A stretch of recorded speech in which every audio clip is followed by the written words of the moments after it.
por diversas causas e não tem voz e não tem espaço. Então, quais são as causas do meu mandato em relação aos servidores públicos?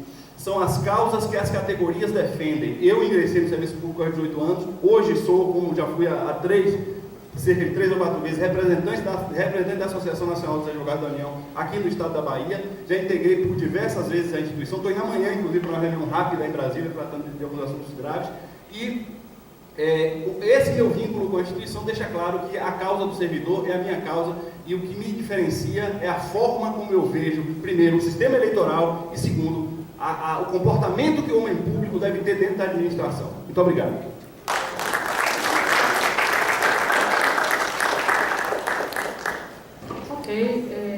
Então, encerrando as falas iniciais, a gente abre o bloco para a pergunta. A proposta da mesa foi acordada uma condição de 2 minutos para a pergunta. A pergunta pode ser por escrito ou ao microfone. E, determinado número de perguntas, as pessoas em termos de 5 perguntas, a gente abriria, 5 ou 6, abriria para as respostas. Então, quem quiser se inscrever para a pergunta, pode levantar a mão que a gente abre. Lorival,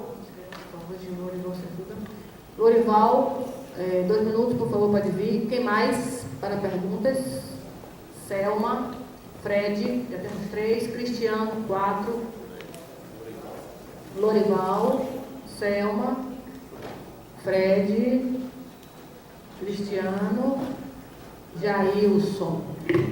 Vamos lá, então, 2 minutos, Lorival.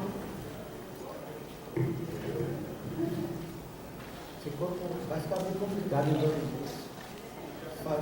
Só chegar aqui e fazer a pergunta, mas eu precisava fazer alguma colocação aqui. Eu participei de um debate sobre Previdência Social, onde o próprio auditor fiscal da Previdência diz que a Previdência nunca teve déficit e não tem déficit.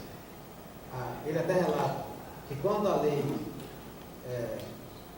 da Previdência entrou em vigor, até os primeiros trabalhadores completaram o requisito da aposentadoria, houve uma formação de um fundo imenso, e que ninguém sabe o que aconteceu com esse fundo. Alguns até dizem que foi usado para construir Brasília e outros lugares, e que esse dinheiro era suficiente para pagar os que estavam se aposentando depois que preenchesse o requisito, e continuar pagando a muitos outros, e ainda assim os trabalhadores continuaram pagando. E essa política neoliberal de Estado mínimo, eu estou aqui com um gráfico feito por, deixa eu abrir aqui, porque senão não consigo ver, está muito apertado, feito pelo Sindicato dos Trabalhadores da Fiocruz, onde ele mostra aqui que o país, em termos de representação, percentual em termos de representação em relação à quantidade de população, o país que mais tem funcionário público é a Noruega, que tem 30%, correspondente à sua população. O Brasil está lá com míseros 1,6% da sua população. E falam que o Brasil precisa minimizar mais ainda. Minimizar mais o quê? Os Estados Unidos, que é um país bem maior do que nós em termos de população, tem 15,3%. E eles querem, então, nesse caso, se vai reduzir de 1,6%, vão acabar com o serviço público. Correto? Então, a minha pergunta, aí qualquer um pode responder, qual é a posição de vocês em relação a essa política de Estado mínimo? Se todos aqui que estão aqui participando desse debate, todos os candidatos, qual a sua visão a respeito da questão do esquema da dívida pública, que para mim é o maior esquema de corrupção que acaba com o país, que está entregando todo ano mais de 60% do que se arrecada para o sistema da dívida? E por que fala em gasto e não investimento público, quando o que é gasto de fato, o que se gasta com a dívida pública, não passa pelo controle da PEC dos gastos? O que é que fica de fora? Então eu preciso de um compromisso dos candidatos aqui presentes em relação a isso. Valeu, Lorival, muito obrigado. Selma, próxima.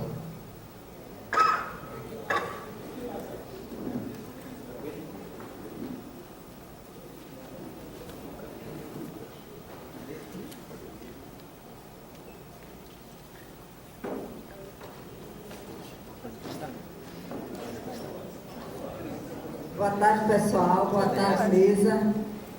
Na verdade, minha pergunta diz respeito muito ao que o Lorival perguntou aqui. Eu apenas vou reforçar e vou direcionar a pergunta ao nosso colega Francisco, porque ele falou aqui a respeito da educação, que a gente necessita reforçar a questão da educação, e isso realmente é fundamental, né? Porque é um país que o povo não é educado, o povo não tem possibilidade nenhuma de ascensão, né?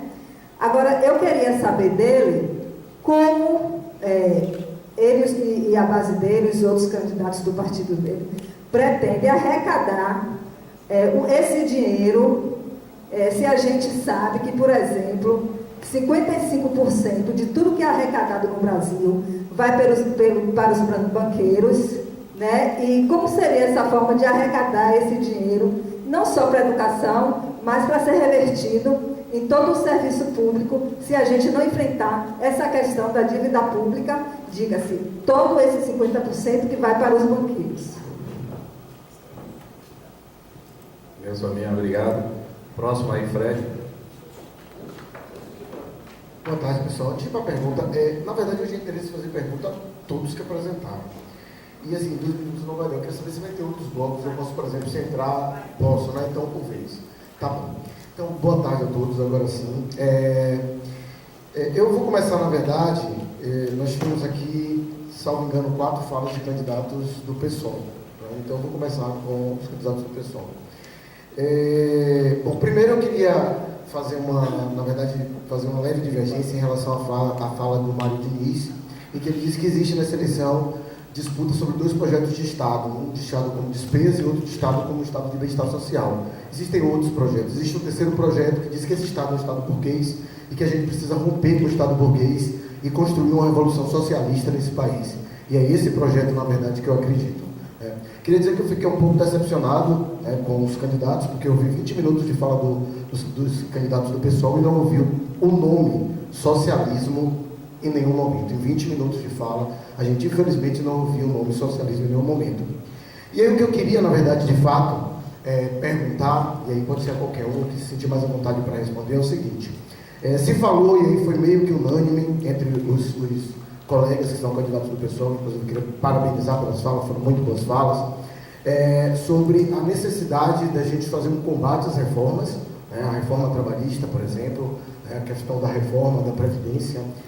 Se falou também sobre a questão da auditoria da dívida pública. Agora, eu queria dizer que no programa do Boulos, que está registrado no site do TSE, ele primeiro não fala em combater essas reformas, fala em fazer um plebiscito. O Syriza fez a mesma promessa na Grécia em relação a não pagar a dívida e no final fez o plebiscito e pagou a dívida.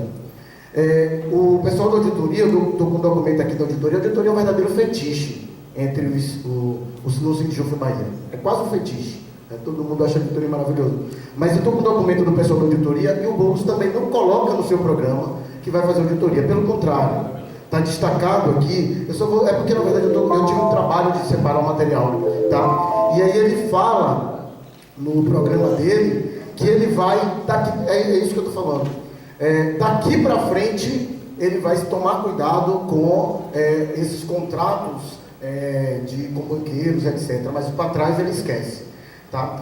E tem mais um ponto também sobre a questão, acho que foi o Hamilton. Bom, foi um dos candidatos, eu não tenho certeza qual. Foi o Hamilton, pronto.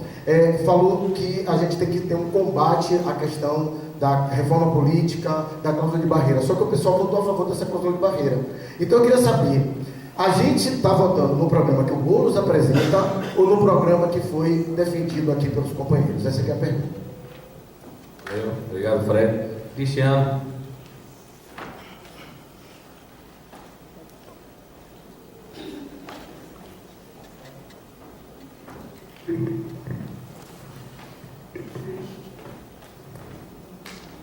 Boa tarde a todas e a todos. Muito bravo, mas primeira coisa para todos os candidatos, bem objetivamente, o que foi denominado impeachment em 2016 foram mero impeachment ou foi golpe? Isso tem uma relação importante com o estado da arte atual e as medidas doravante, né? Por exemplo, a população brasileira tem manifestado de maneira reiterada a vontade popular de eleger Lula presidente da República. De sorte que, no programa do governo desse candidato, consta a revogação das medidas do golpe. Vocês, especialmente os deputados federais, votarão a favor da medida da reforma do golpe com Lula presidente em 1º de janeiro de 2019? Qual a posição de vocês sobre a democratização do judiciário? Como é que eles avaliam a posição do judiciário atual? O judiciário atua nas margens de uma lógica de exceção? Esse é outro ponto, democratização do judiciário.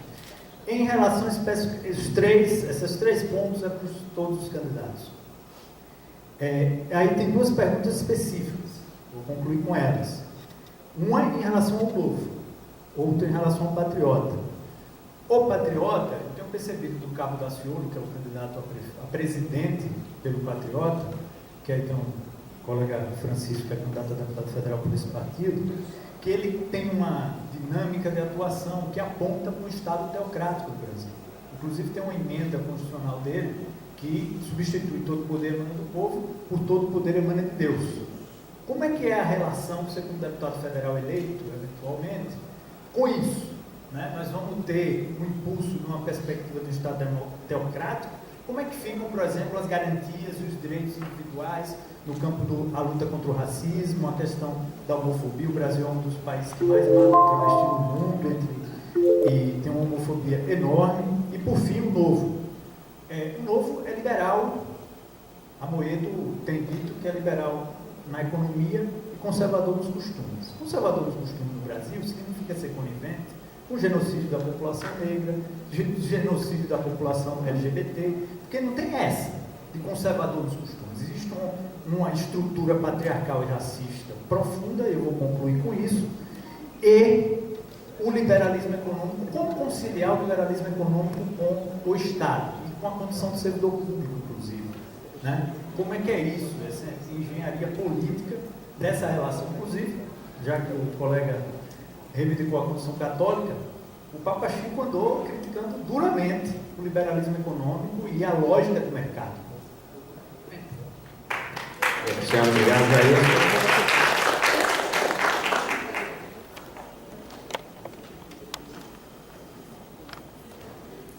Realmente 5 minutos é pouco para vocês falarem, né? Gente, vocês sabem que eu sou militante do PSTU, né? Nosso partido aqui na Bahia não lançou candidato, né? Tivemos uma ruptura há uns 3 anos atrás. É que na Bahia foi o estado que mais teve quebra, né? Então, por isso que a gente está lançando candidato. Nós estamos lançando candidato a presidente, né? E a vice-presidente, que é a Vera, que é de Sergipe, e o Redis, que é do Maranhão. Alguns colegas que passaram por aqui falaram bastante, né? O que eu queria perguntar, então acho que eu vou fazer uma pergunta um pouco direta, né? Para o Francisco, eu queria saber qual a posição dele em relação aos direitos LGBTs, certo? Em relação aqui ao companheiro Leonardo, acho que também que tocou sobre isso, que lá no programa do Partido Novo, ele fala Banco Central Independente. Que independência é essa? Privatização de todas as estatais. O que é isso? Privatização de todas as estatais. Aí depois fala que idade mínima de 60 anos para a aposentadoria. Desvinculação do salário mínimo, né? Porque hoje a aposentadoria são vinculada ao salário mínimo, né? A menor, ele quer desvincular e vincular a inflação. Então o que vai acontecer? Né? Os aposentados vão estar perdendo renda. Hoje é assim com as pensões e aposentadorias que são acima do salário mínimo. Isso foi durante o governo da FHC, foi durante o governo do PT, né? Quem começou ganhando 2, hoje está ganhando quase 1, né? E a maioria vai terminar ganhando 1. Isso passou pelo governo do PT, passou pelo governo de FHC, né? E continua agora por esse governo. Aqui agora, só tocar aqui um ponto assim para finalizar, que falou-se aqui muito em golpe, né? Golpe. Se a gente pegar a chapa lá do Maranhão, né, de Flávio Dino, tem PCdoB, PDT, PP, PPS, né, PROS, PSB, PT, PDT, DEM, PTC, Solidariedade, que é o partido daquele Paulinho, né? Então, isso, que é isso? Quer dizer, se os próprios golpeados, né, estão se juntando o inverso, né? Se os golpistas estão copiados, o que é isso? Então, assim, eu acho que a gente tem que partir para ver a prática, né? Porque a retórica é muito fácil, né? Bradar. Muito fácil. Obrigado. Segue.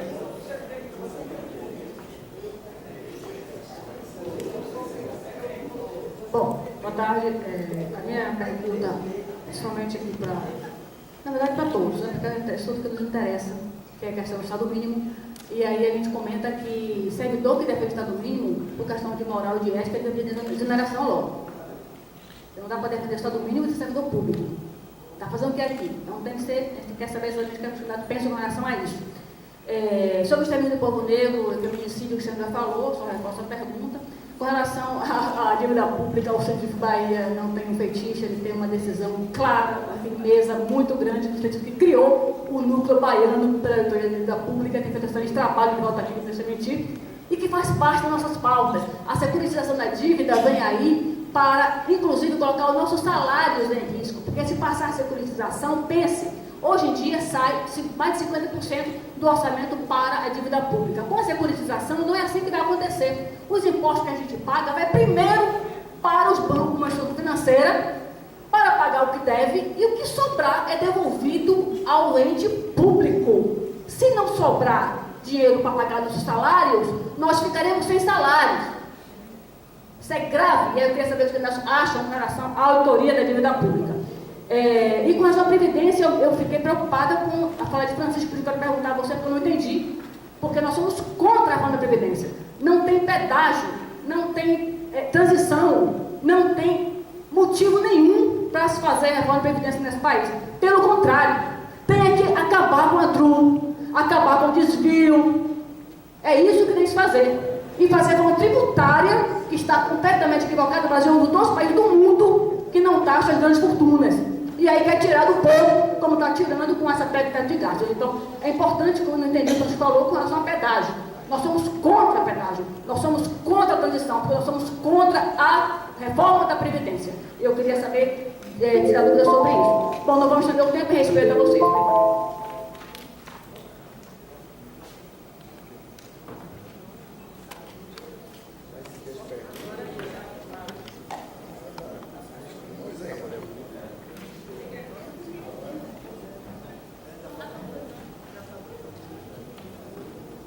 Alguém mais quer falar? Gilvan? Logo agora?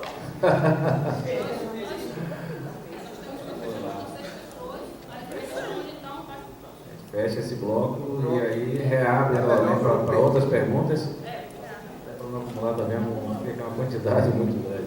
Então quem se habilita, né?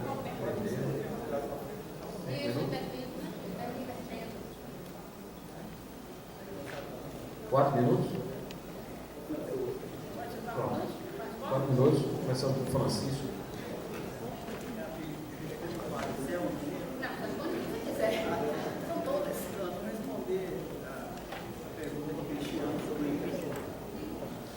Bom, Cristiano, você colocou a questão se foi impeachment ou golpe. Se você pesquisar hoje na mídia, na internet, você vai ver que o PT fez 648 coligações. E dentre essas coligações, o PT se aliou com o PMDB, por exemplo, que votou pelo impeachment, né? Então eu acho que primeiro vocês, do Partido dos Trabalhadores, precisam se reavaliar primeiro essas questões. Porque para a gente ser coerente e dizer que foi golpe, não foi impeachment, né, jamais o PT deveria se aliar com partidos que votaram a favor do impeachment. Tá? Então essa é a visão que eu tenho. Eu acho que a coerência tem que partir de dentro do partido, entendeu? Essa reflexão. Eu acho que, por exemplo, a indicação de Haddad como presidente, para mim, ela seria uma renovação, entendeu, pelo PT. Eu acho que o PT precisa se refletir internamente, entendeu? E nascer uma nova figura dentro do Partido dos Trabalhadores.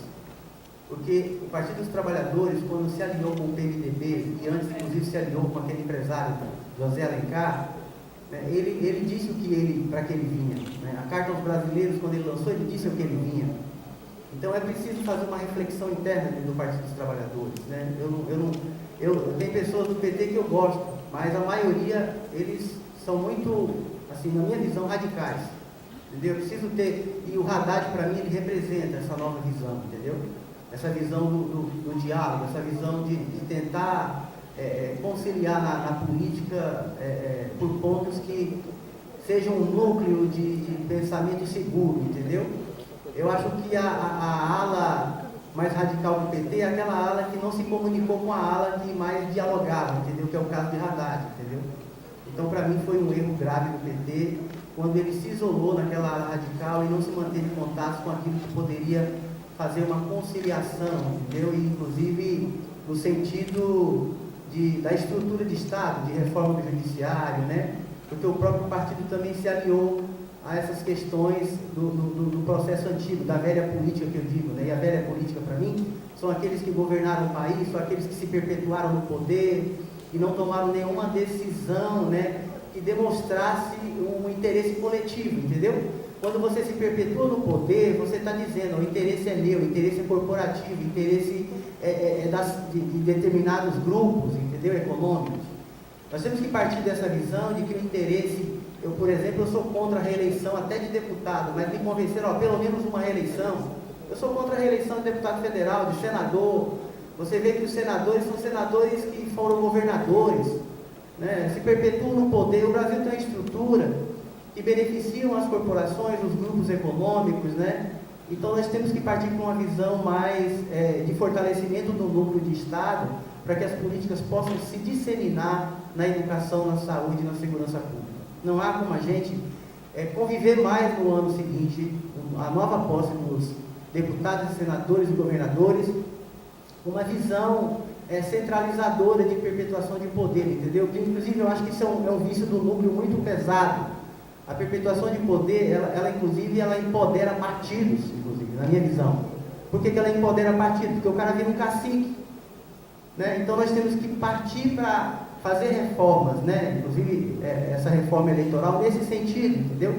De que a reeleição ela seja proibida, que se ela for permitida que seja um só, e que nós sejamos aí um governo de 5 anos pelo menos, porque o primeiro ano é para corrigir defeitos dos governos passados, né? Então a gente pode avançar nas políticas sociais, entendo eu, com mais segurança. E para mim a educação é onde traz políticas consequenciais positivas. Eu não acredito em políticas de prioridade que você fixa apenas um foco. Por exemplo, o saneamento básico você evita doenças na grande classe que vive na periferia, entendeu? E você não faz saneamento básico, apenas, parece que 40% no Brasil tem saneamento básico. E a questão da educação também, se você não fizer uma educação de valorização do ensino fundamental e do ensino médio, você vai trabalhar com analfabetos funcionais, entendeu? Então isso é por aqui. Obrigado. Só chamando a atenção dos candidatos, foram perguntas genéricas, né, aos candidatos e perguntas específicas, né, no caso de Francisco, Leonardo e alguns outros candidatos, e o tempo é curto, 4 minutos, a gente sabe que é muito curto, então a gente pede que eu seja assim, sucinto e tente resumir aí as perguntas feitas, porque no caso do Francisco, a pergunta de Denise aqui quanto a questão do pedágio da reforma previdenciária ficou em aberto, ele não conseguiu responder dentro do tempo. Se aprofundou demais na avaliação da questão do PT e acabou prejudicando uma outra pergunta quanto à Previdência. Então a gente pede aos outros candidatos aí, entendeu? Que façam um resumo, façam uma coisa mais compactada para conseguir responder, principalmente as perguntas específicas dentro do tempo dos 4 minutos, ok?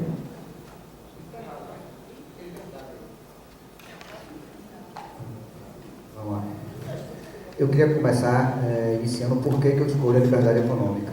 Existe muita mentira sendo contada aqui dentro do Brasil e a mentira contada reiteradamente começa a parecer verdade. Primeiro que liberdade econômica não tem nada a ver com o tamanho do Estado. Tanto que o gráfico que o Lourival trouxe desmente isso. Se vocês olharem no Google, passem lá e olhem quais são os países que têm maior liberdade econômica no mundo. E você vai ver que são Noruega, Dinamarca, Suécia e Finlândia estão lá no top 10. Aí quando você olha aqui o percentual do tamanho do Estado, ou seja, a relação entre funcionários públicos em relação à população, eles também, esses 4, são os 4 que têm a maior relação de servidores públicos em relação à quantidade da população. E por que eles se dão ao direito de ter tanta gente servindo as populações, né? Porque eles são ricos, são prósperos. Não existe, o Estado socialista, todos os lugares onde foram implementados, eles quebraram os países. Cuba é quebrada, a Venezuela quebrou, a Coreia do Norte é quebrada, a Rússia quebrou e saiu do lado do socialismo, foi para o lado oposto, do liberalismo clássico.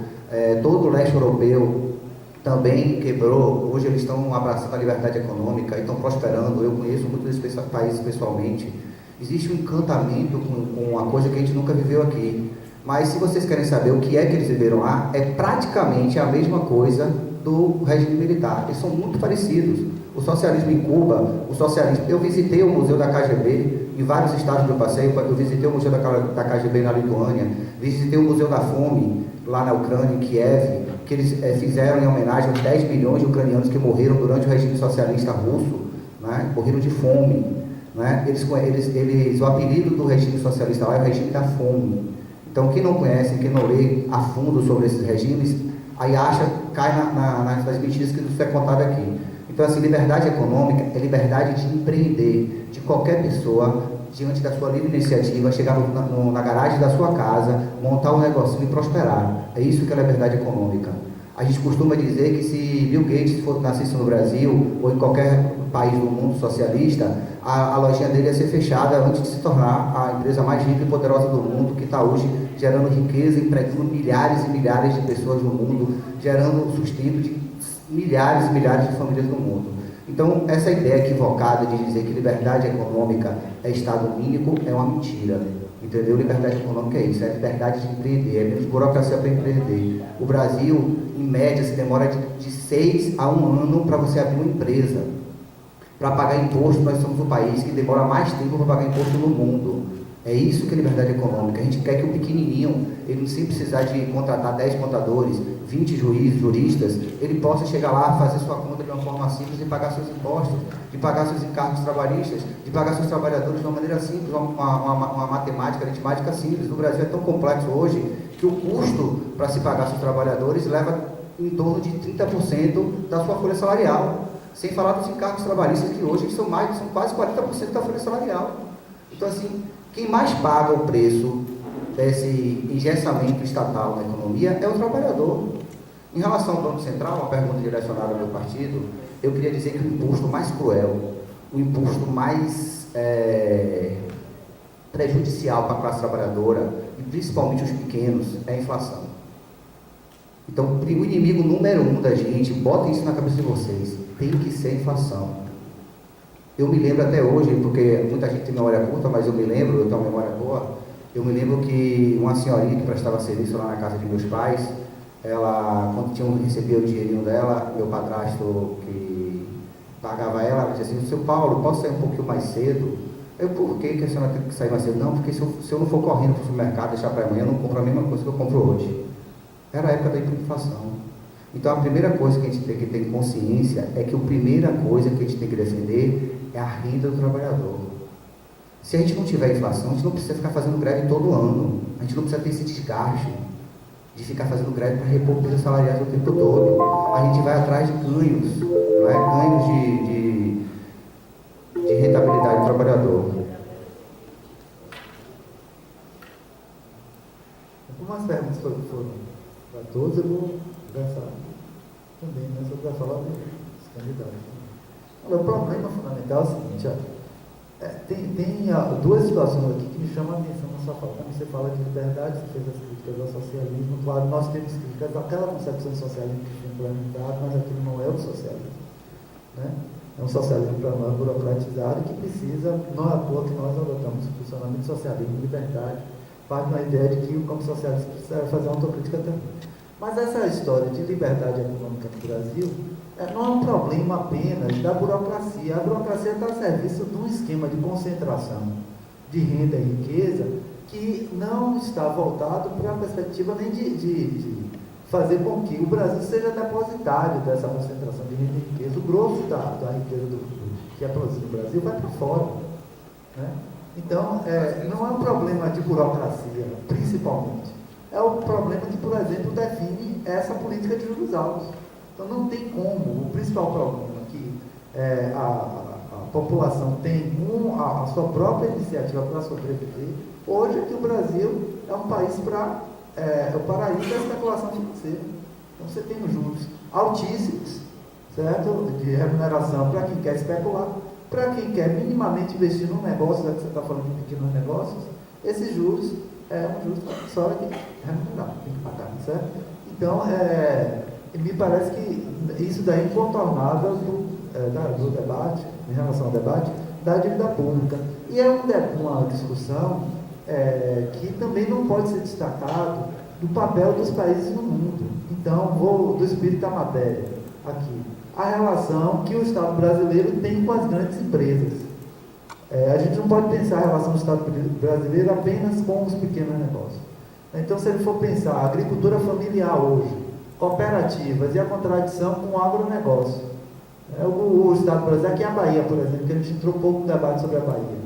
O governo pega milhões e milhões e investe no esquema do agronegócio, certo? Enquanto a agricultura familiar está na penúria. Quando nós sabemos que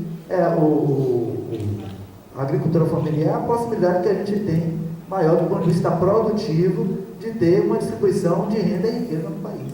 Mas isso não acontece por acaso, isso acontece porque tem um esquema montado com as grandes empresas que, por sua vez, passam numa relação que os países têm no mundo, inclusive países como a Venezuela, como o Equador, né, que você criticou aí. Mas tudo está baseado numa relação de dependência das economias, que para romper com essa dependência, nós rompermos com essa dependência, precisa de algo muito mais profundo do que uma desburocratização das formas da relação do Estado com os pequenos empreendimentos, né? Bom, em relação à falta da palavra socialismo, eu queria agradecer a Fred, realmente ele precisa falar mais, né, no discurso, mas veja, Fred, me parece que a grande questão em relação ao socialismo são as referências que a gente tem para fazer a disputa nesse cotidiano.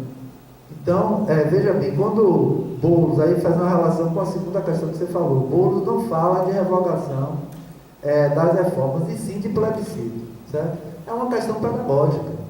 Nós não podemos achar que nós vamos enfrentar a burguesia, né, todo o controle que ela tem dos grandes veículos de comunicação de massa, né, todo o esquema que está montado para legitimar as reformas, se não passar por uma participação direta da população. É o mesmo debate sobre a questão da dívida. A questão da auditoria da dívida pública passa necessariamente, ato contínuo, por um plebiscito que coloca a população para votar. E aí você falou da Grécia, mas não falou do Equador, né? O Equador teve plebiscito também, e o governo tirou da corrência prática a partir da base social que ganhou com o plebiscito que foi feito. E por que ganhou essa base social? Porque o debate foi espalhado pela sociedade, como se aconteceu também na Grécia, mas o governo não tirou da corrência prática, recuou politicamente. Então, o fato de fazer auditoria não significa que o governo vai ter uma posição consequente, né? Mas significa que você pode criar base de massa para fazer a transformação, mas também não significa que você vai vencer a queda de braço. Tudo, como diria a música, né? Tudo é perigoso. Então, a nossa posição em relação à revogação a partir do plebiscito vem nessa perspectiva. Agora, a posição do pessoal é pela revogação. No debate que vai ser construído no processo de plebiscito, nós do pessoal vamos defender a revogação. Ficaram várias questões. Nós temos ainda Milton, Marcos e o Valdir. Os três se habilitam. Temos 4 minutos.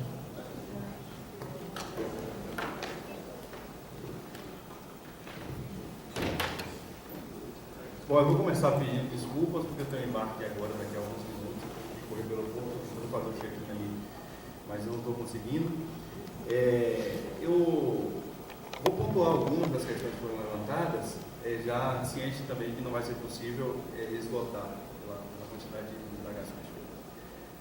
Uma pergunta que acho que passou despercebida aí foi se foi golpe ou não foi golpe. Essa pergunta nitidamente revela o desejo de quem perguntou de fazer um patrulhamento ideológico em relação a quem está respondendo. Evidentemente, quem formulou uma pergunta como essa, eu não estou querendo desmerecer a pergunta, mas até reconhecer que existem outras pessoas com a mesma curiosidade, ela está pretendendo saber não quais são as propostas dessa pessoa em relação ao servidor, em relação à população brasileira, mas tentar extrair daí o que essa pessoa poderia fazer a partir de uma concepção prévia de fundo ideológico. E, evidentemente, quem tem essa curiosidade ou quem formula a pergunta, em hipótese alguma, votaria em um candidato que não fosse extremamente engajado com a ideia de que aquilo foi um golpe. Bom, para quem pensava que foi, o próprio partido supostamente golpeado agora está alinhado com todos os partidos que lhe golpearam em vários estados do Brasil. Então isso responde a pergunta. Eu sou militante na área jurídica, sou advogado público, que tem liberdade para exercer a sua função e formular suas concepções jurídicas, inclusive às vezes discordante do cliente, porque o cliente, que é a União, não tem o poder e o direito de dizer que não me quer mais como advogado, então eu não posso ser trocado como advogado por conta da estabilidade, por conta de ter sido ingresso por meio de concurso público. Então eu posso até discordar do meu cliente, isso me dá uma liberdade de consciência muito extrema.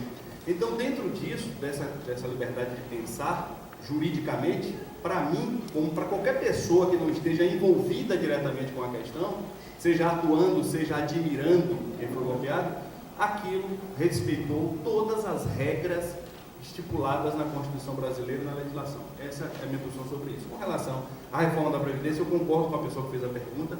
Eu acho que não se transige com relação a isso, em relação a quem ingressou.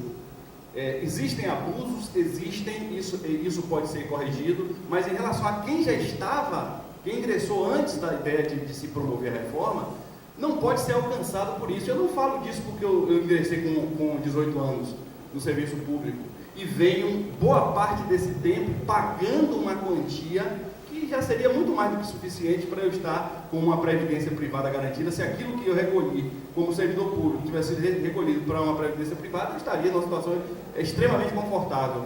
Então, não é em função disso, mas em função, efetivamente, do senso de justiça.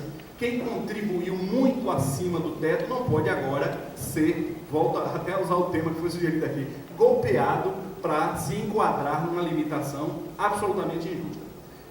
Com relação à auditoria da dívida pública, sou plenamente favorável, reconheço que para mim é muito claro que isso é um dos grandes males do Brasil, é o tratamento que se dá, ao destino que se dá aos recursos que são, com muito sacrifício, levados pelo cidadão através dos impostos, e a destinação que se dá a isso é uma das tragédias da nossa nação. Mais tragédia maior não há, e aí eu peço licença para enfatizar aquilo que disse, e aliás volto a reiterar, porque eu não vou poder assistir mais, vai estar sendo gravado, aos senhores candidatos que digam, está em tempo de abrir o celular e entrar lá, conselhodecidadãos.com.br, entra lá em frente de ação e olhar candidato consciente. Ali eu defendo que quem precisa ser consciente não é o eleitor, porque, como eu já disse, o eleitor vota bem, porque vota em maioria em quem perde, 80% votam em quem perde. Então, entre lá o candidato, leia o compromisso com a transparência e diga, eu vou assumir, eu não vou assumir. Diga somente isso, porque dizendo ou não dizendo vai ser cobrado, porque diversas pessoas estão esperando isso começar a ser deflagrado para poder cobrar o funcionamento dos seus candidatos. Então, faça essa gentileza para simplificar aqui, dá tempo ainda de olhar um termo com somente 10 itens. Vou ser transparente, não tem nada além do que a lei prevê. Então, volto a enfatizar a importância de que nós tenhamos candidatos conscientes com a responsabilidade que a gente tem, e não somente exigir do eleitor que ele seja consciente. Até porque nós estamos numa eleição onde não se troca cimento, dentadura, pneu de moto, PVA de moto por voto. Essa eleição é de deputado, não é de vereador de cidade de 3 mil habitantes, não. Então, essa hora, o voto é comprado de outra forma. E o vereador, o deputado federal, o deputado estadual, que tem transparência, não pratica os atos que os que estão hoje praticando levam à sua eleição. O único caminho que eles têm é esse. Pessoas que nasceram em Lauro de Freitas, nunca moraram no oeste da Bahia, tem 3, 5, 10 mil votos em diversos municípios do oeste da Bahia, e não tem votos onde nasceram, onde cresceram, onde viveram, onde trabalharam, se é que trabalharam. Então, como é que se explica isso? Em 2006, o camarada tem 5 mil votos numa cidade X, em 2010 não tem nenhum, em 2014 volta a ter 5 mil votos. É tudo voto comprado. É contra isso que eu acho que a gente tinha que estar prioritariamente se batendo aqui. Porque por sermos servidores, saberemos o que a gente precisa fazer pelos servidores, ouvindo principalmente a classe para agir em favor dela. Eu peço desculpa por ter me retirar por causa do voo que vai ser agora, 16h40, eu estou muito preocupado. Muito obrigado. Valdir, obrigado, boa viagem aí. Próximos aí, Hamilton ou Marcos, né? 4 minutos, viu, Hamilton? Se você quiser fugir para a questão da visibilidade aqui.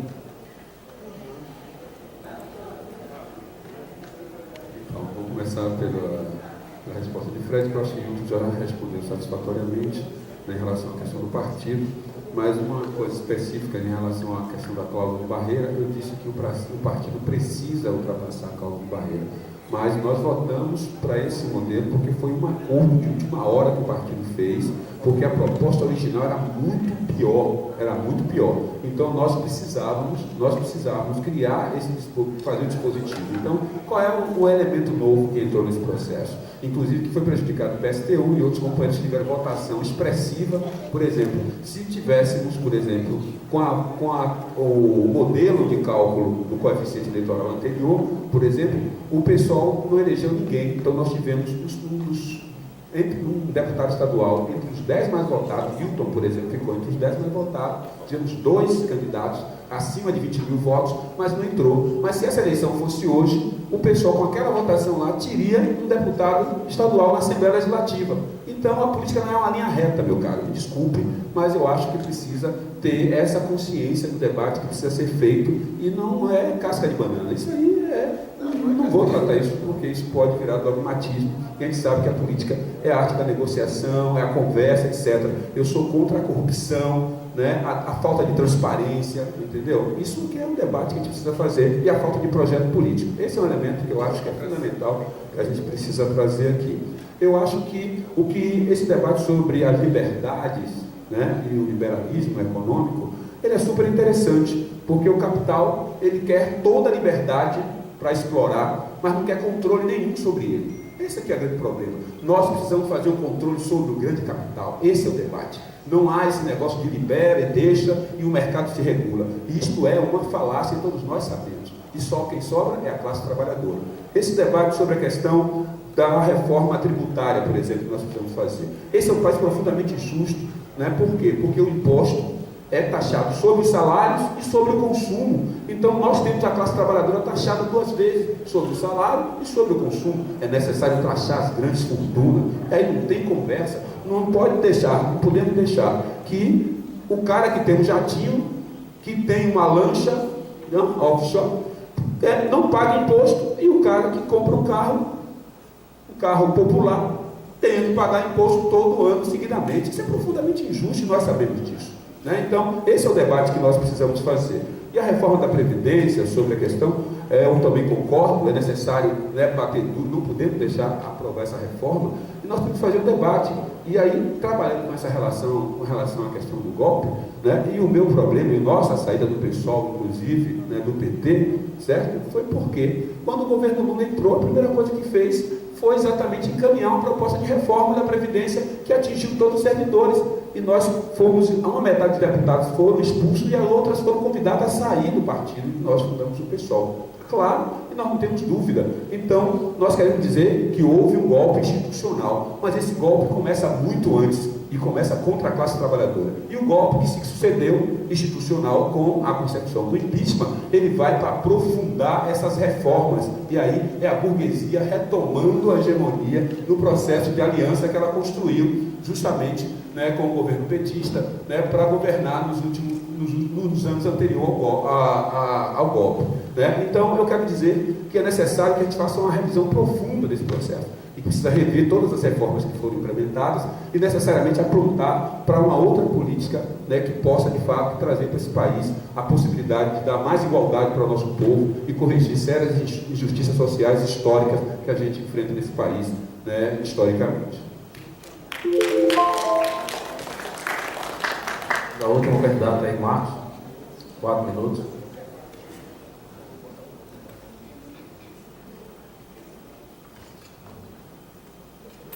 Bom, como eu disse na minha fala inicial, a gente precisa começar a mudança pela renovação do Congresso Nacional, não só dos parlamentares, mas também em relação aos partidos. A gente precisa avaliar realmente quem está, né, em defesa do povo brasileiro, ou quem está contra o trabalhador, contra o povo brasileiro.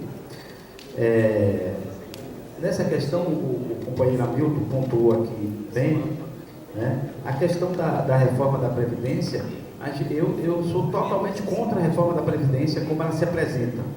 Eu acho que a gente precisa corrigir distorções e alguns benefícios de algumas pessoas que estão no topo e que às vezes nem pagam a Previdência, que são isentos de pagar a Previdência. Então eu acho que tem que corrigir essas distorções. Mas prejudicar o trabalhador, eu sou totalmente contra, nós somos contra, né? O problema da Previdência não é o trabalhador, não é o aposentado. O problema da Previdência é o desvio de recurso, é a sonegação fiscal. Olha, os bancos públicos e privados tiveram bilhões de lucros. No entanto, pelo outro lado, eles devem a Previdência. Eu não consigo entender como é que uma pessoa tem caixa e não paga a sua dívida e nem é cobrado. Já um trabalhador ou um cidadão que se aperta, perde o emprego, no outro dia está lá alguém na porta cobrando, o telefone ligando, eu não consigo entender.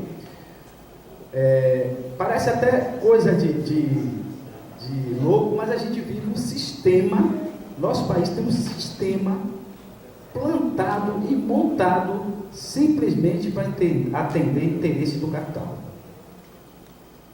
Se a gente parar para analisar tudo o que aconteceu desde o golpe, e para mim foi golpe, pode não ter sido juridicamente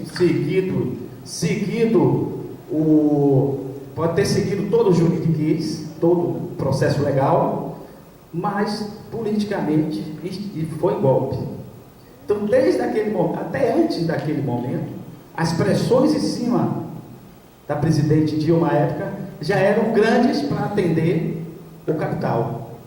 Tanto que ela mandou uma primeira proposta de reforma da Previdência, que atacava os servidores públicos, que não permitia que as pensões dos servidores públicos, que limitava as pensões dos servidores públicos.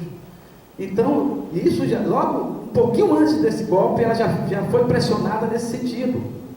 Então, quando o colega fala aqui em romper com o Estado burguês, é isso mesmo. A gente tem que dialogar, claro, mas eu acho que a gente não pode abrir mão de defender os interesses da maior parte da população, que são aqueles que mais precisam. Então, a gente não pode abrir mão. Por isso que eu disse aqui que a gente tem que ter parlamentares comprometidos em defender os interesses dos trabalhadores e das minorias.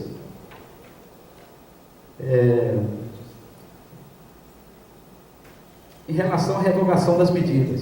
As medidas têm que ser revogadas, sim. Eu acho que a gente precisa, se a gente pensa em fazer alguma coisa que vá mexer com direitos dos trabalhadores e da população, seja direitos sociais, trabalhistas, previdenciários, o que seja, a gente tem que ter uma discussão profunda e a gente não pode penalizar quem mais precisa. Então, elas têm que ser revogadas, né? Nós vivemos um Estado, como eu disse, é um sistema, e a gente precisa romper com esse sistema. Se a gente não conseguir romper com esse sistema, a gente não avança.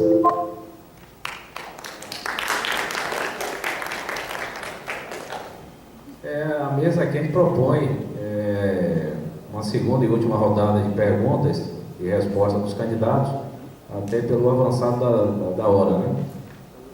E aí 3h15, eu acho que ninguém se opõe, né? Pelo contrário, então vamos aí abrir aí a segunda e última rodada de perguntas.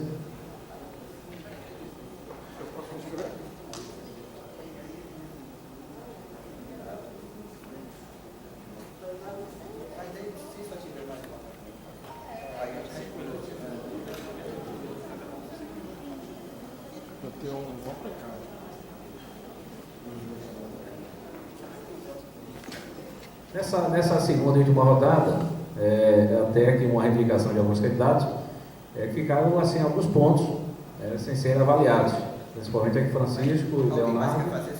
E aí só rapidinho aqui. Então nessa segunda a gente abre para quem quiser fazer pergunta, e aí cada candidato terá 5 minutos e pode responder a pergunta de Fred, qualquer outro que apareça, e mais algum ponto que vocês acharem que ficaram prejudicados na rodada anterior. Pronto, então obrigado, gente. Na verdade, eu não vou fazer réplica Mas assim, ninguém precisa me convencer da importância da auditoria não, tá? Quando eu falei que era fetiche, assim, porque eu sei que ela não resolve todos os problemas, mas sim ela é importante dentro do processo de transição, tá? Não é a mim que vocês precisam convencer não, vocês precisam convencer o bolo, porque está aqui o material da auditoria dizendo, a candidata Vera Lúcia respondeu a carta concordando com todos os seus itens, Vera Lúcia do PSTU, o candidato João Vicente Goulart do PPL também respondeu, os demais candidatos não responderam, não é a mim que vocês precisam convencer não. Bom, a pergunta que eu tenho agora é para o Leonardo, tá? Todo mundo sabe, ou pelo menos assim, é o que a grande imprensa noticia, que o Novo, na verdade, é o partido dos banqueiros, né? É do João Amoedo, que é dono do BBA, do Gênio Canfica, que é da Porto Seguros, da Cecília Sucupira, do 3G Caetal, né? Então, assim, é muito fácil você não precisar de serviço público, você defender o Estado mínimo quando você não precisa do serviço público, quando você pode pagar por tudo, né? E aí, assim, eu acho que não é bem o que o Leonardo falou, pelo menos não é o que está no programa que o Amoedo registrou no TCE. Leonardo, ele diz claramente, vamos entender que o brasileiro não precisa de um Estado grande, porque é pobre. Ele é pobre justamente por ter um Estado grande. Então ele defende sim a redução do Estado, claramente aqui. Não tenho nenhuma dúvida em relação a isso. Mas a minha pergunta, de fato, é a seguinte, na verdade, saber se isso é verdade. Tem um texto que diz assim, todos os pré-candidatos do Novo para a vaga no Congresso tiveram que pagar uma taxa de inscrição de R$600. Aspirantes a uma vaga na corrida eleitoral para a Assembleia Distrital pagaram R$300. Aí continua a análise curricular, etc. Bom, essa democracia censitária é uma democracia que remonta, para mim, à Grécia Antiga, né, que o cara tinha que ser proprietário de alguma coisa para poder concorrer a algo. Aí eu quero saber se a gente já tem um congresso branco, formado por empresários, banqueiros e médicos, masculino, totalmente diferente da nossa população, que é majoritariamente de mulheres negras, né? A minha pergunta é essa, a democracia que o Novos acredita é essa democracia censitária ou isso é uma falácia? Bom, e aí depois, eu tenho outra pergunta agora para Francisco, né? Eu confesso...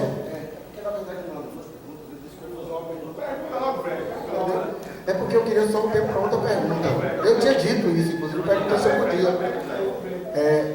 Se a democracia que o Novo defende é essa democracia censitária da Grécia Antiga, né?